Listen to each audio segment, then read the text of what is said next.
Hey guys, welcome back to Momodora. It's BearInABackpack, and we're going to talk to this little lady.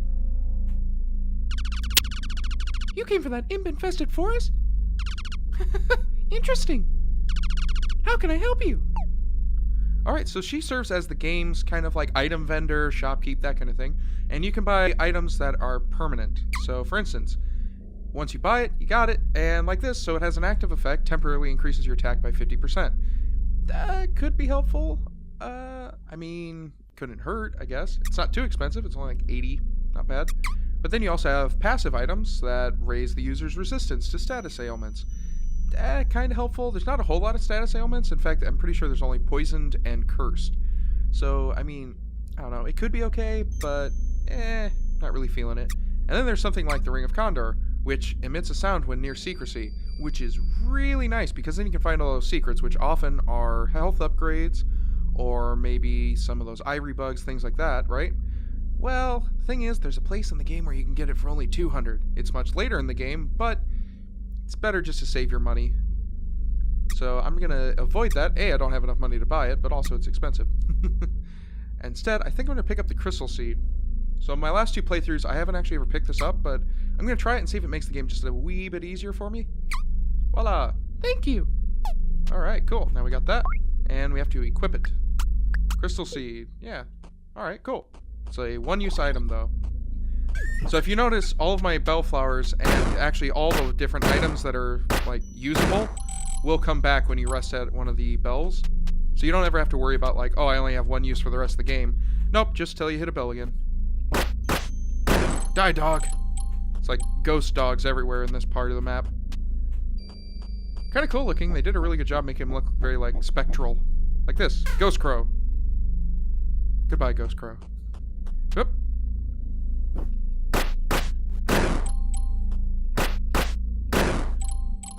Yeah, the trick with the ghost dogs is that they don't ever, like, go running at you. They only jump. They, like, kind of pounce.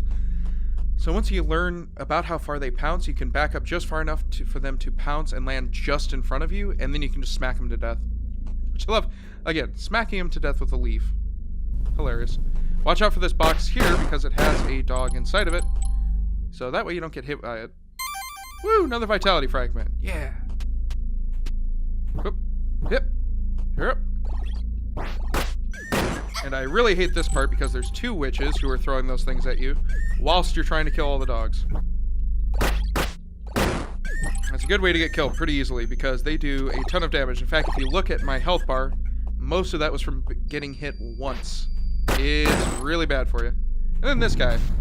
So in this part of the map, these little, like, Flame Guardian ghost dudes show up. I call them Flame Guardians because even though they're just ghosts, I guess, they look kind of like candlesticks. At least to me. I don't know. I think they look like that. So they'll pop up out of the ground in random places and try and kill you. Like that. Ah! And they, as you can see, they do a ton of damage. So be careful. They might pop up at any moment. You just got to be on the lookout. So anywho, before I got punched in the face, I got another bellflower. So getting more bellflowers means you have more abilities to heal. So basically you have more Estus flasks, per se.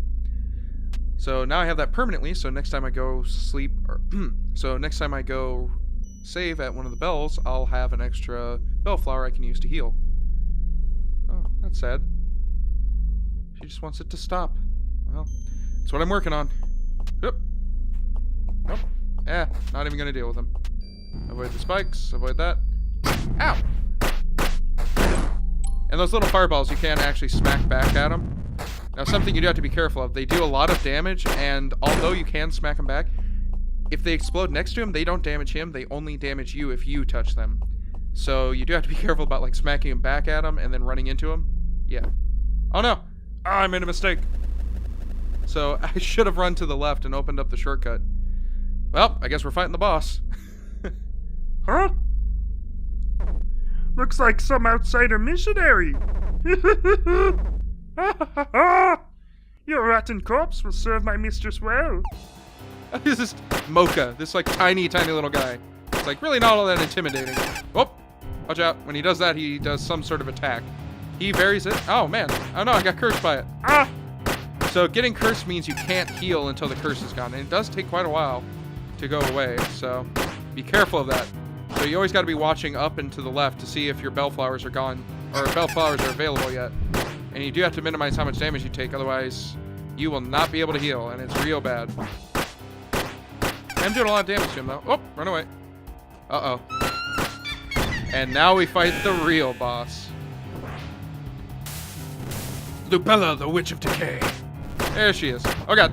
So you gotta run out of the way of those. So I love with this boss, you're fighting her by smacking her in the boobs with a maple leaf. Yep. They even, like, jiggle when you hit them. It's a little funny. Smack. Whoop. So she has a couple main attacks. She has that one where she sends like giant fireballs raining from the sky. They fall more or less straight down, so if you see where they're appearing, you can just move slightly to the left and you'll get out of the way pretty easily. That one you'll see a little spark from the floor and then you just got to roll out of the way. Oh, and as you see, if you get hit by it, it does a ton of damage. You got to be very careful. Ah!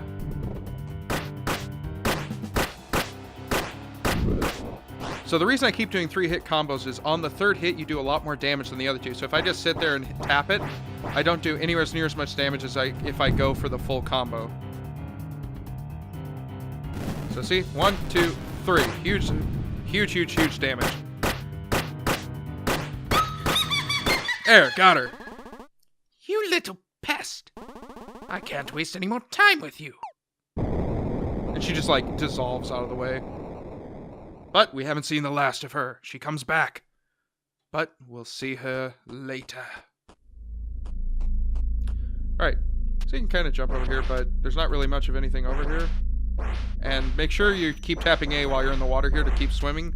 Because I found out the hard way, if you just like try to swim over there and just sink, right? You die. There are some places where that helps you. Not there. You'll just die. And it's really unfortunate. Because even if you just killed the boss and die, you gotta do it again because the last time you saved was at the bell. And the bell's over here. So make sure if you try to experiment it with anything, you hit a bell first. Always better to hit the bell first. Alright guys, well that was a lot quicker than I was hoping because I skipped the shortcut back to the other bell and went straight to the boss.